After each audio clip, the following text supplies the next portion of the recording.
Mana? Mana? Aduh!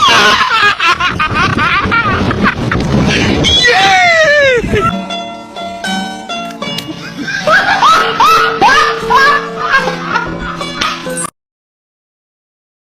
Oh my God! Happy bohong.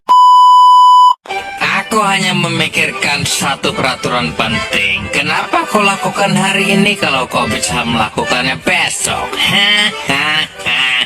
Few moments later.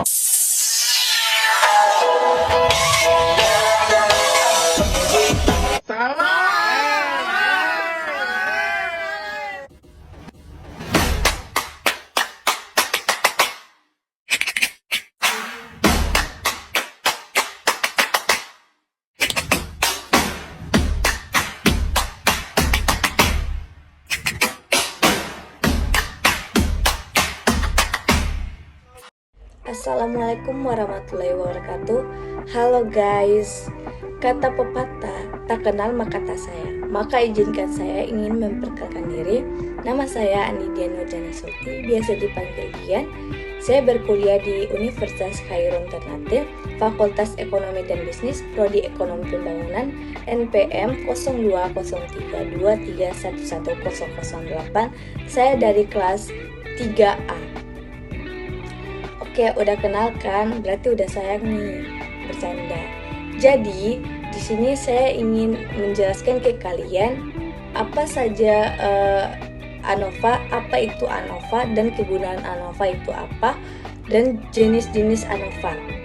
Jadi, ANOVA adalah sebuah analisis statistik yang menguji perbedaan relata antar grup. Grup di sini bisa berarti kelompok atau jenis perlakuan. ANOVA ditemukan dan diperkenalkan oleh seorang ahli statistik bernama Ronald Fisher. ANOVA merupakan singkatan dari Analysis of Variance, merupakan prosedur uji statistik yang mirip dengan T. Namun, kelebihan dari ANOVA adalah dapat menguji perbedaan lebih dari dua kelompok, berbeda dengan independent test, sample test yang hanya bisa menguji perbedaan relata dari dua kelompok saja. Analysis of Variance atau ANOVA merupakan salah satu metode analisis statistik yang digolongkan ke dalam kelompok statistik inferential. Dalam artikel mengenai analisis variance atau analisis ragam, terdapat dua analisis berdasarkan kebutuhannya, yaitu ANOVA satu arah dan ANOVA dua arah. Selanjutnya, saya ingin menjelaskan kegunaan dari ANOVA. ANOVA digunakan sebagai alat analisis untuk menguji hipotesis penelitian yang mana menilai adakah perbedaan relata antar kelompok.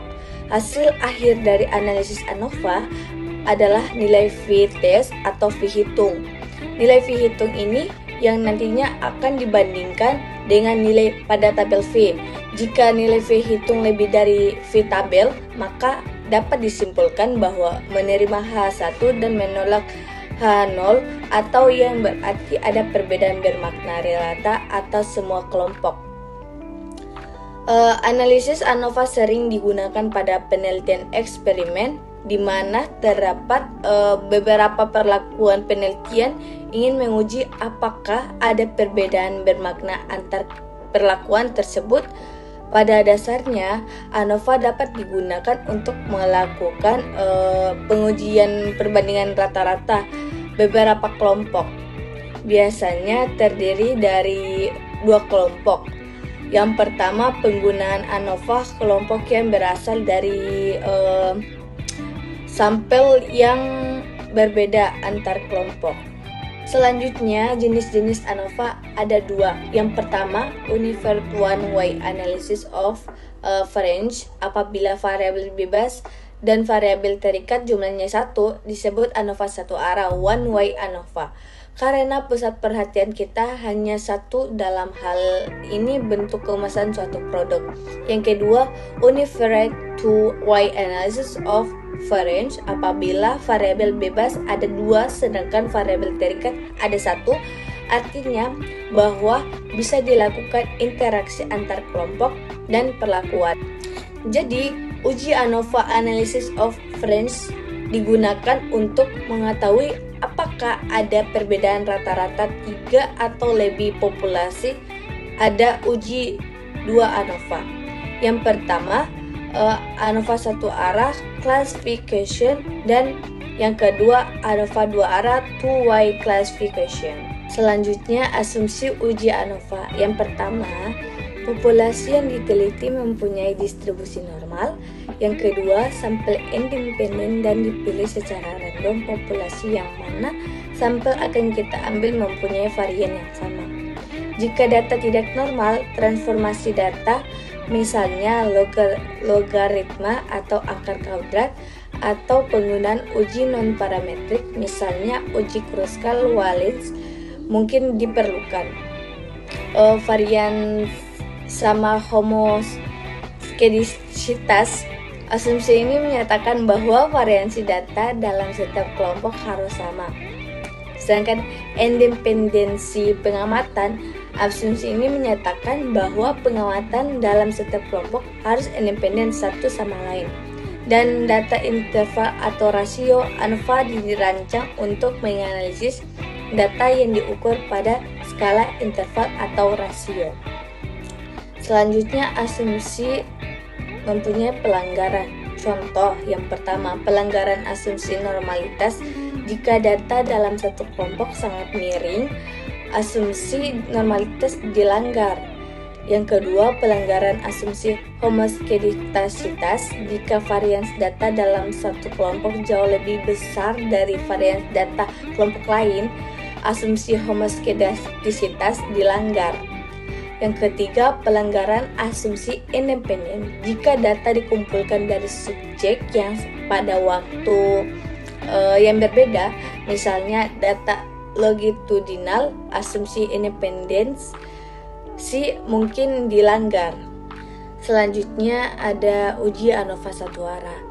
Jadi uji ANOVA satu arah itu digunakan untuk menganalisis apakah terjadi perbedaan rata-rata yang disebabkan oleh satu faktor saja. Perbedaan rata-rata populasi yaitu variance total.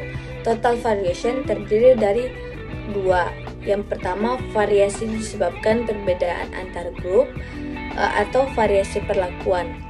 Yang kedua, variasi disebabkan perbedaan di dalam grup atau kesalahan eksperimen, atau variasi acak dalam kurung random. Uji ANOVA 2 arah. Analisis ANOVA 2 arah ini kita menguji rata-rata perbedaan dari 2 perlakuan yang berbeda.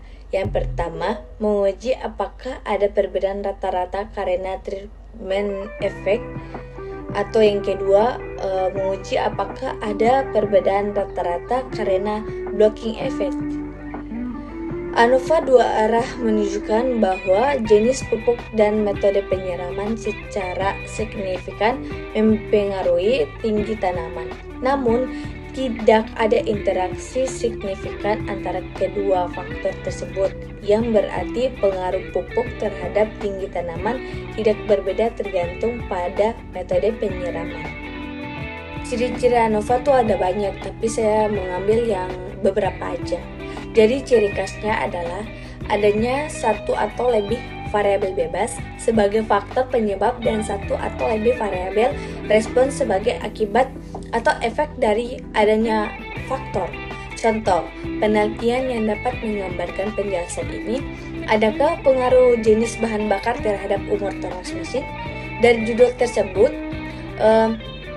sudah jelas sekali bahwa bahan bakar adalah faktor penyebab, sedangkan umur toraks mesin adalah akibat atau efek dari adanya perlakuan faktor. Ciri lainnya adalah variabel respons berskala data rasio atau interval numerik atau kuantitatif. Selanjutnya, penggunaan varians. ANOVA bekerja dengan menganalisis varians dalam data. Ia membagi total varians dalam data menjadi sumber varians yang berbeda, seperti varians antar kelompok dan varians dalam kelompok. Selanjutnya ada pengujian hipotesis. Ia menguji hipotesis nol yang menyatakan bahwa tidak ada perbedaan signifikan antara rata-rata kelompok. Jika hipotesis nya 0 ditolak, maka disimpulkan bahwa ada perbedaan signifikan antar setidaknya dua kelompok. Selanjutnya ada statistik V merupakan rasio varians antar kelompok terhadap varians dalam kelompok. Nilai V yang tinggi menunjukkan bahwa varians antar kelompok lebih daripada varians dalam kelompok, yang memodulikan atau menolak hipotesis 0. Jadi perbandingan dua varian populasi, uji perbedaan varian dua populasi dilakukan dengan uji V. Ada beberapa karakteristik uji V. Yang pertama, distribusi V merupakan distribusi probabilitas kontinus.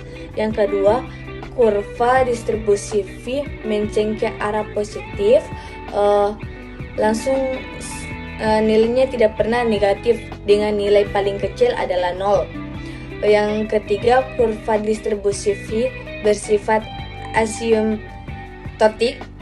Yang keempat, bentuk kurva distribusi V tergantung dari dua parameter, yaitu derajat degree of freedom dari numerator dan denominator. Jadi teman-teman, ini adalah contoh dari kurva V yang biasa disebut kurva kurtosis. Yang seperti saya katakan tadi, kurva V itu mencung ke arah positif sehingga nilainya tidak pernah negatif. Dengan nilai paling kecil adalah 0. Jadi kesimpulan yang saya ambil dari materi ANOVA ini, ANOVA adalah alat statistik yang sangat berharga untuk membandingkan rata-rata dari dua atau lebih kelompok. ANOVA memungkinkan kita untuk menentukan apakah terdapat perbedaan signifikan secara statistik antara rata-rata kelompok, atau apakah perbedaan tersebut hanya terjadi secara kebetulan. ANOVA memiliki keunggulan dalam efisiensi, kekuatan, dan fleksibilitas, dan memiliki aplikasi yang luas dalam berbagai bidang. Dengan memahami prinsip dasar ANOVA, kita dapat menggunakannya untuk menganalisis data dan menarik kesimpulan yang bermakna. Dan ANOVA juga sangat berharga dalam penelitian kuantitatif. Meskipun memiliki beberapa keterbatasan dan persyaratan yang ketat, ANOVA tetap menjadi alat analisis yang powerful untuk memahami variasi dan perbedaan antara kelompok dalam penelitian. Keberhasilan penggunaan ANOVA bergantung pada pemahaman yang baik tentang asumsi-asumsinya, desain penelitian yang tepat, dan interpretasi yang cermat terhadap hasilnya. Itulah penjelasan dari saya tentang pengertian ANOVA dan apa saja ANOVA itu. Mohon maaf apabila ada salah atau kekurangan dari materi saya mohon maaf karena saya manusia biasa yang tidak lupa dari kesalahan. Sebelum saya tutup, saya ingin pantun dulu. Biru laut seperti kolam, ikan paus pandai menyelam. Dari lubuk hati yang paling dalam, saya tutup presentasi ini dengan salam. Wabillahi taufiq wal hidayah. Wassalamualaikum warahmatullahi wabarakatuh.